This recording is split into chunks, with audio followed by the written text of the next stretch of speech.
A black sedan rolled to a stop at the curb. The driver killed the engine and waited. Snow drifted down in slow, heavy flakes. The door to the restaurant opened and closed behind a man in a long cashmere overcoat. He stepped onto the sidewalk and lit a cigarette. The wind cut sharp off the lake. He flicked the match into the gutter. A sound stopped him. Not a car. Not a footstep. A small, wet, broken sound from the curb to his left. He turned his head. A woman sat in the slush. Her shoulders shook. She held a brown envelope against her chest like it was the last warm thing in the world. He watched her for a long second. He had walked past 1,000 crying strangers in his life. He had never stopped. Tonight he did. His name was Vincenzo Marcellino. Stay with me on this one. The wind pushed the cigarette smoke sideways, and Vincenzo did not move. He was 58 years old. He had eaten dinner inside that restaurant nearly every night for 22 years. The sign above the door said Trattoria Marcellino in tired gold letters. Inside, the last waiter was wiping down the bar. The kitchen had shut down 2 hours ago. Vincenzo had stayed late because he hated the silence of his own house. He had no wife waiting. He had no children sleeping upstairs. He had only a Sicilian mother, long buried in a cemetery on the south side. He took one more pull on the cigarette and walked toward the woman on the curb. She did not lift her head. She did not see his polished shoes stop in front of her. She only kept crying in that quiet, broken way women cry when they have run out of louder ways. He stood there a long moment. Taylor Street was dead at this hour. He looked back at her. He could have called the doorman. He could have walked to his car. Instead, he bent his knees. He set the cigarette down on the icy concrete. He sat down on the freezing sidewalk beside her. She flinched. Her head came up. Her eyes were swollen pink, and her hair was pulled back into a messy gray-streaked knot. She wore a thin black coat that had been brushed too many times. Around her neck hung a small wooden cross on a worn string. She tried to wipe her face with the back of her hand. She tried to scoot away from him. He raised one palm slowly. Just a quiet, open hand. He said nothing for a while. He just sat there in the slush in a coat that cost more than her late husband had earned in a month. Finally he said, "Signora, you will freeze. Sit with me a minute." That's all. His voice was low. Not soft exactly. Just low. She stared at him. She did not know him. She had never seen his face in a newspaper or on a courthouse step. To her, he was just another late-night Italian man in a good coat. She nodded once. She kept crying. He waited. After a long minute she spoke. Her name was Rosaria Donato. She was 45 years old. Her husband Salvatore had been a tile setter for 30 years on the west side, and he had been buried 3 days ago at Mount Carmel. She had walked from the funeral home that afternoon, and she had kept walking, because the apartment she had shared with him for 23 years was no longer hers. The bank had taken the house that morning. The locks had been changed while she was at the cemetery. A man in a cheap suit had handed her an envelope on the steps and told her she had until midnight to clear the porch. The priest had told her to pray. The lawyer had told her to disappear. She had nowhere left to go. She had walked east until her feet stopped working. She had sat down on this curb because she could not stand anymore. She showed him the envelope. Inside was a mass card for Salvatore. Inside was a foreclosure notice. Inside was an old yellowed Polaroid she did not mention. Vincenzo did not interrupt. He had spent his whole adult life listening to men lie. He heard none of that in Rosaria. He heard only a woman who had been emptied. When she was done, he stood up. He brushed the slush off his coat. He held out a hand to her. "Come inside," he said. "It's warm. There's food." She did not take his hand at first. She looked at it like it might bite. Then she put her cold, cracked fingers in his and let him pull her up. He walked her through the front door of the trattoria. The last waiter looked up and froze. Vincenzo did not look at him. He only said, "Wake the kitchen. Tell Renato to come back. Tell him I said please." The waiter ran.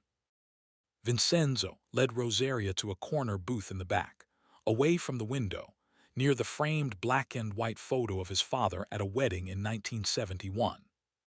He helped her out of the thin black coat. He hung it on the brass hook himself. He poured her a small glass of red wine from an open bottle on the bar. He set it in front of her without speaking. She drank half of it in one swallow and started crying again, quieter this time.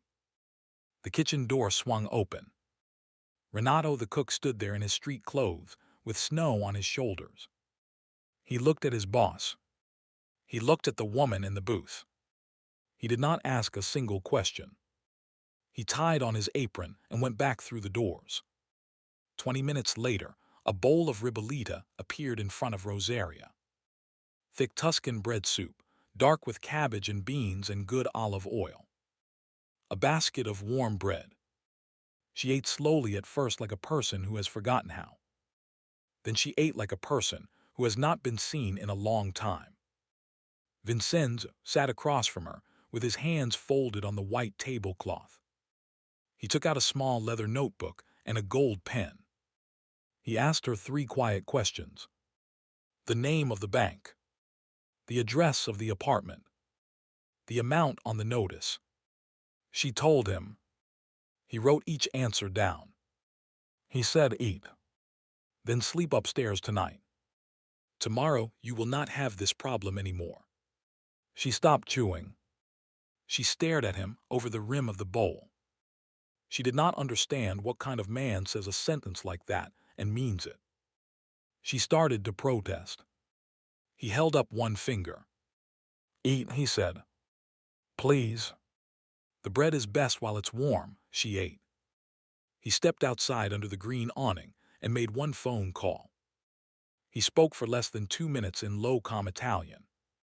He came back inside. He sat back down. He told her the mortgage was paid. He told her the locks would be turned back tomorrow before noon. He told her a notary would meet her at the apartment at 1 in the afternoon with new keys and a clean deed. He did not tell her his name. He did not tell her who he was. He only said, "It's done. Finish your soup. The cook is making you something sweet."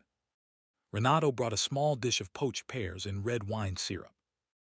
Vincenzo poured her a thimble of grappa. He poured himself one too.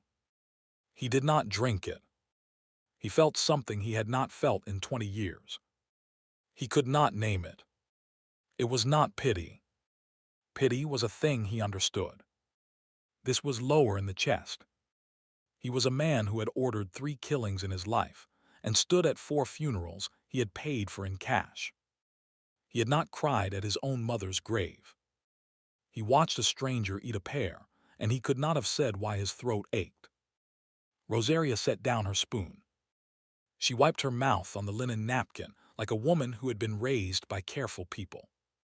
She reached into the manila envelope on the seat beside her. She took out the foreclosure notice and set it gently aside. She took out the mass card and pressed it to her lips and set it down. Then she took out something else. A small square photograph, yellowed at the edges with a white border. A Polaroid. She held it in both hands a long time. She looked at Vincenzo across the table. She said, "I have nothing to give you for what you did tonight. Salvatore made me swear on the day we married that I would never show this to anyone. He said if anyone ever did something good for me, something true, I could give it then. He said I would know. I think it's now." She turned the Polaroid around and slid it across the white tablecloth toward him. Vincenzo did not pick it up at first. He looked down at it. The picture showed a narrow alley behind a butcher shop. A brick wall. A dented dumpster. Two men in long dark coats with their backs to the camera. A third man on the ground. The third man wore a tan jacket, and his face was turned toward the lens, and his eyes were open and empty. There was a date stamped on the white border in faded red ink. November 1996. Vincenzo's hand did not shake. He picked up the photograph and brought it closer to the candle. He looked at the brick wall. He looked at the shape of the dumpster. He looked at the back of the taller man's head. He knew that head. He knew the slight bend of the right shoulder. He knew the cut of that coat, because he had stood at the tailor's beside the man who wore it for 20 years. The taller man in the picture was his father. The man on the ground was Tommy Aiello, the West Side capo whose disappearance in 1996 had triggered every street war in Chicago for the next 8 years. The outfit had never admitted it. The federal government had never proven it. Tommy Aiello had simply vanished. Vincenzo set the Polaroid face down on the tablecloth very gently as if it were made of ash. He looked across at Rosaria. He kept his face still. He asked her one quiet question. "Where were you when this was taken?" she told him. She had been a 15-year-old dishwasher in the back kitchen of the butcher shop. She had stepped out the rear door for a cigarette on her break. She had seen the men through the cracked door. She had snapped the picture on the cheap camera her uncle had given her for Christmas. She had run back inside and never spoken of it to anyone except Salvatore 2 years later, when he asked her to marry him, and she felt she had to tell him the worst thing she carried. He had taken the photograph and hidden it inside the lining of an old leather Bible. He had made her promise. She had kept the promise for 30 years. Now her husband was in the ground and the bank had taken the apartment, and the only thing of value she had left in the world was a square of yellow paper, and she had just slid it across a tablecloth to a stranger in a good coat. The candle between them guttered. Outside on Taylor Street, the snow came down harder. Inside the restaurant, nothing moved. For one long minute, Vincenzo Marcellino, the iron-handed capo of the Chicago outfit, the man feared from Cicero to Calumet, sat in absolute silence across from a widow eating a pear, and the room felt very quiet and very safe, like the inside of a confessional just before the bad thing is said. Then the front door rattled. A man in a black wool cap pushed it open against the wind. He stamped snow off his boots on the mat.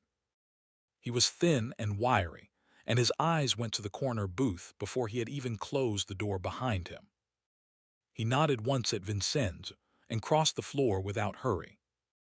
This was Carmen Lo Bianco, 51 years old, Vincenzo's consigliere of 14 years, the only man in the city who could walk into this restaurant after midnight without calling first. Carmen stopped at the booth. He looked at the widow. He looked at the bowl. He looked at the photograph lying face down on the tablecloth. He did not look at it for long, but he looked at it long enough. He said, "Dawn." A word. Vincenzo did not move at first. He laid his palm flat over the Polaroid. He said to Rosaria very quietly, "Eat your pear. Renato will bring espresso. I am not leaving. I will be at the bar." She nodded without speaking. He slid the photograph into the inside pocket of his coat. He stood up. He walked to the bar with Carmen 2 steps behind him. At the bar, Carmen kept his voice under the hum of the radiator. "I just got a call from Joey Sticks in the 18th District. 2 men sat in a black Lincoln across the street for 40 minutes tonight watching this door. They left 10 minutes ago. They were not hours." Vincenzo poured himself a small glass of mineral water. He drank half. He said, "Whose?" Carmen said. "The plate's traced to a leasing company in Queens that the Genovese family has used for 20 years. New York is in town." Vincenzo set down the glass. He looked at the candle on the bar. The flame did not flicker. He thought for a long moment. Carmen said very low, "Don." "Who is the woman?" Vincenzo did not answer the question. He said instead, "Carmen, listen to me. Whatever you saw on that table, you did not see. Whatever you think I am doing tonight, I am doing it. The woman stays. She sleeps upstairs in the apartment over the kitchen. Tomorrow she goes back to her home and she lives. Nothing happens to her. Not by us. Not by anyone. Do you understand the words I am saying?" Carmen looked at him a long time.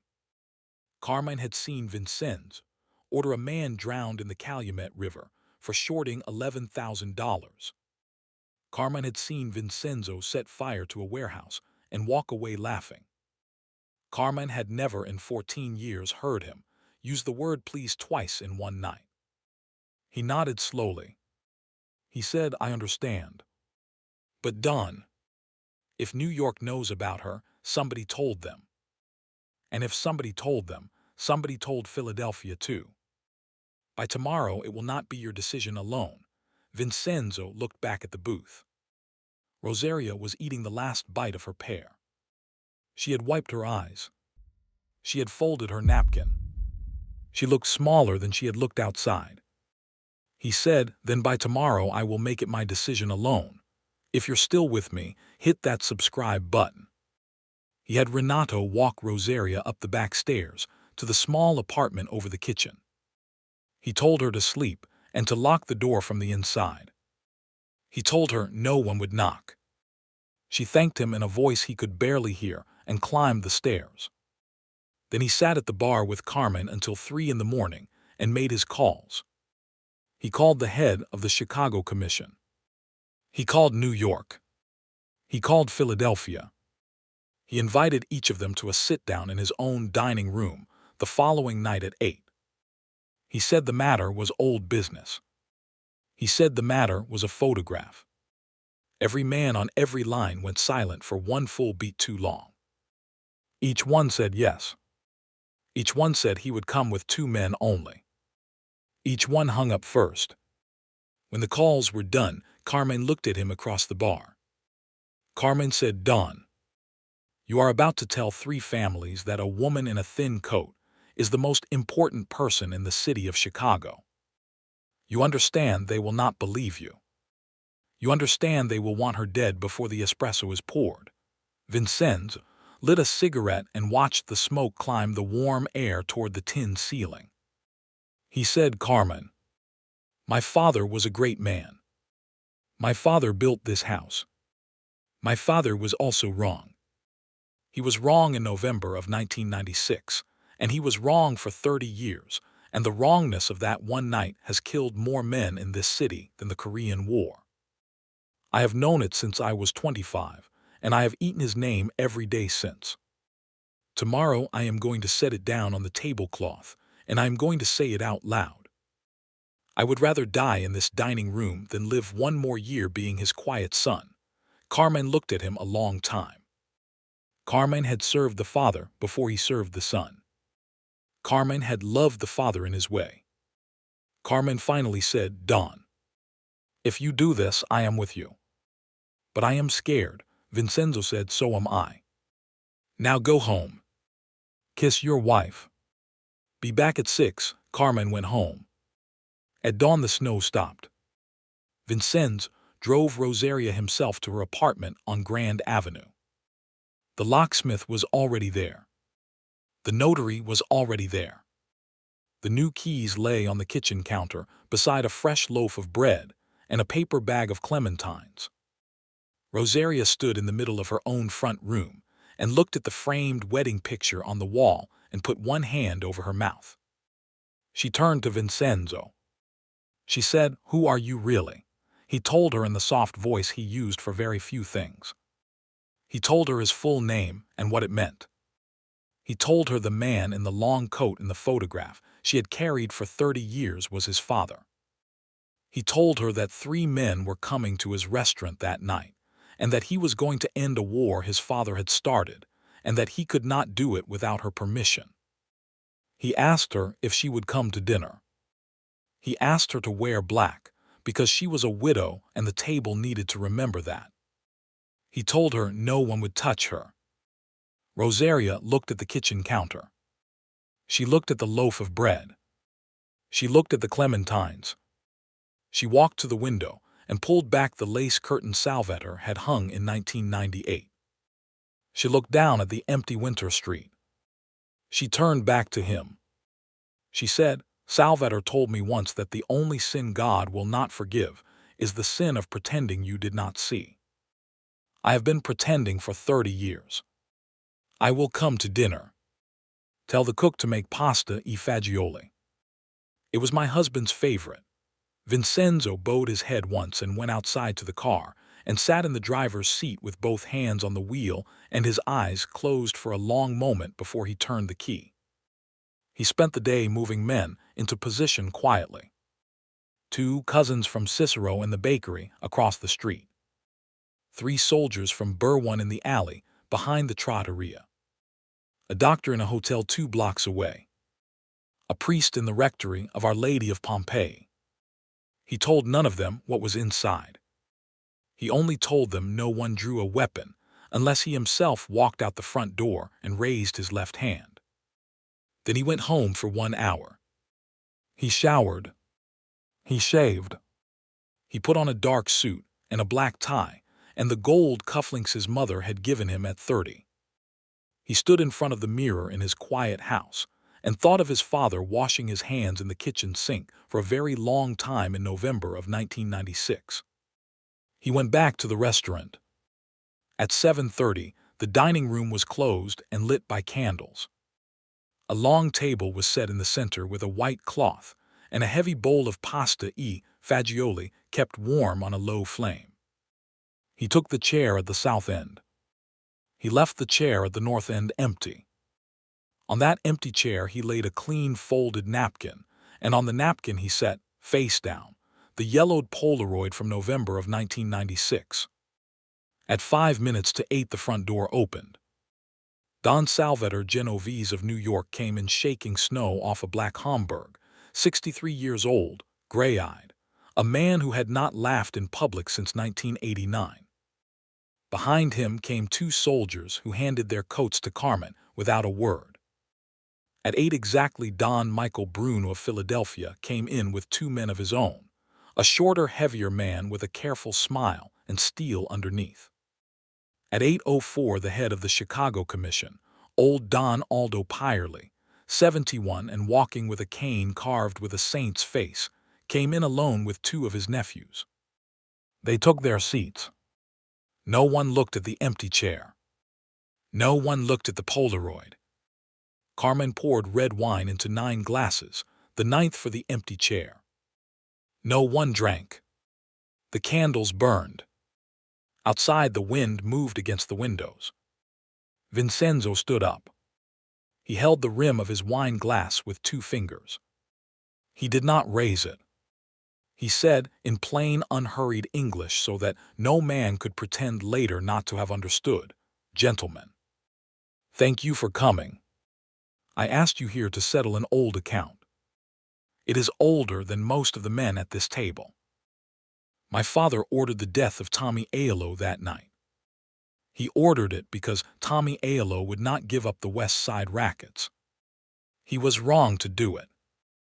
He was wrong because Tommy Aiello was a good capo and a fair man, and his death has cost this city 3 wars and more sons than any of us can count on our hands. I am the son of the man who ordered it. I am the man who has profited from it for 30 years. I am the man who must say it out loud now, in this room, in front of all of you, because if I do not say it tonight no one ever will, and the killing will continue when I am in the ground." He stopped. He looked at each face in turn. No one moved. He reached across the table and turned the Polaroid face up. The candles caught the white border. He said, "There is one living witness to that night. She is in this room. She has carried this photograph for 30 years, and she has never sold it. Last night I sat with her on a curb because she had lost her husband and her home, and she did not know my name. I bought her dinner. I bought her house back. I did it before I knew who she was. When I learned who she was, I did not change my mind. I am telling you that no one at this table will touch her. I am telling you that her safety is the price of this peace. I am telling you that the photograph stays in my pocket for as long as I live, and that on the night I die it goes into the fire in the kitchen of this restaurant, and no one ever sees it again. I am offering you this. The Chicago outfit returns the west side north of Lake Street to a neutral council of 3 captains chosen by the families in this room. The Genovese keep their docks. The Bruno keep their unions. The killing stops. The trucks roll.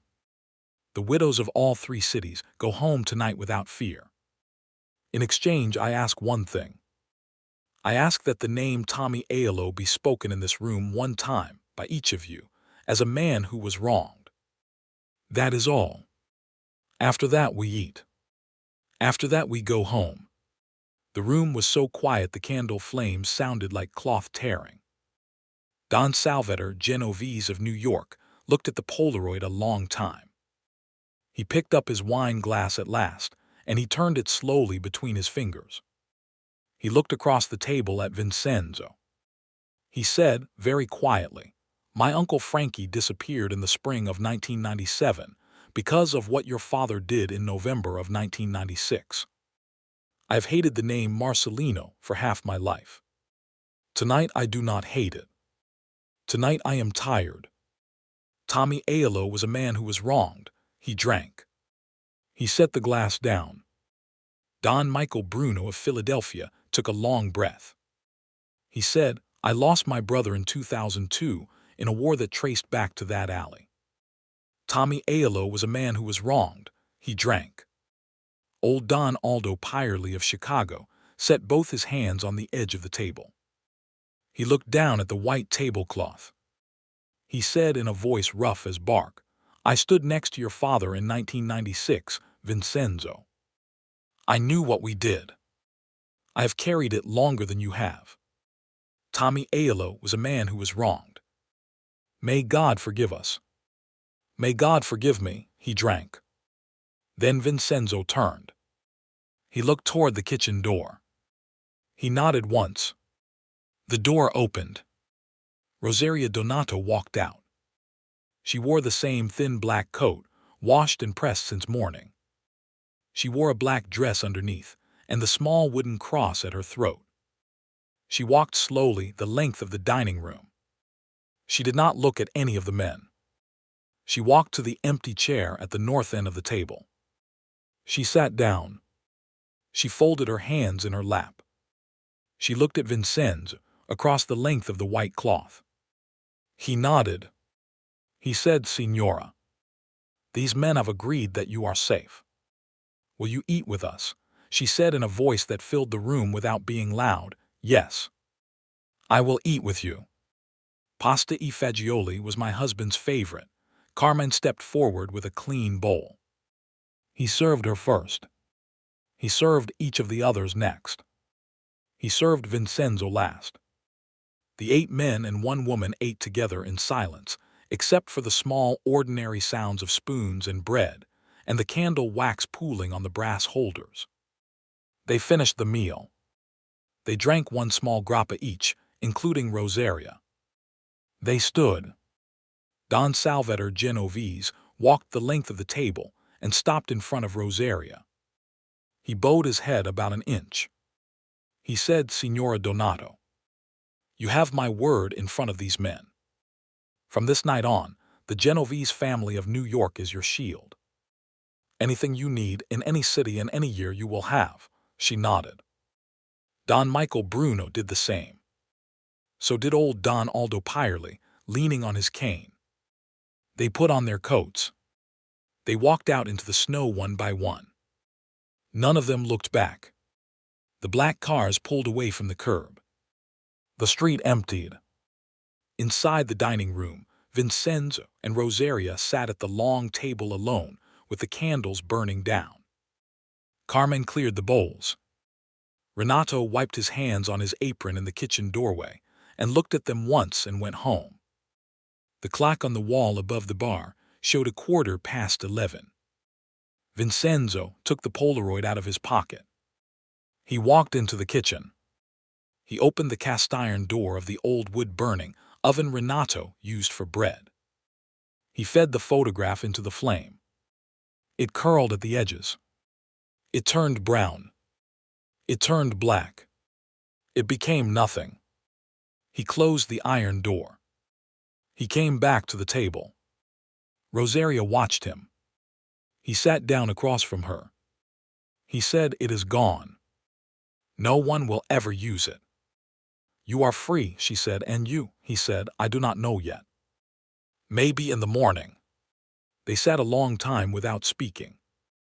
Outside, the snow began again, lighter now. Rosaria reached across the table and laid her cold, thin hand on top of his. She said, "Salvatore would have eaten 3 bowls tonight. He loved beans." Vincenzo smiled for the first time in a year. He said, "Tell me about him." "Tell me anything." She did. She told him about a man who set tile in churches across the West Side for 30 years. She told him about a wedding in 1998 and a winter when the boiler broke and they slept in their coats and laughed. She told him about a man who saw an old Polaroid in a leather Bible and said only, "We will keep it. One day a good man will need it." Vincenzo listened until the candles guttered out one by one. In the spring, Rosaria opened a small bakery on Grand Avenue with money she would not call a gift and Vincenzo would not call a loan. She named it Salvatore's. She sold bread and clementine cake and never spoke of November again. Vincenzo ate dinner at his trattoria every night for the rest of his life. He died quietly in 2030, one in his own bed with Carmen beside him. The 3 families never went to war again in his lifetime. The West Side stayed neutral. The trucks rolled. The widows of 3 cities slept easier than they had in 30 years, and none of them ever knew why. Only one woman knew, and she lived to be 84, and every November on the 3rd of the month she lit 2 candles in the back of Our Lady of Pompeii. One for a tile setter named Salvatore Donato. One for a man in a long cashmere overcoat who had once sat down beside her in the slush when no one else in the city would. She never told anyone which candle was which. She said it did not matter. She said God already knew.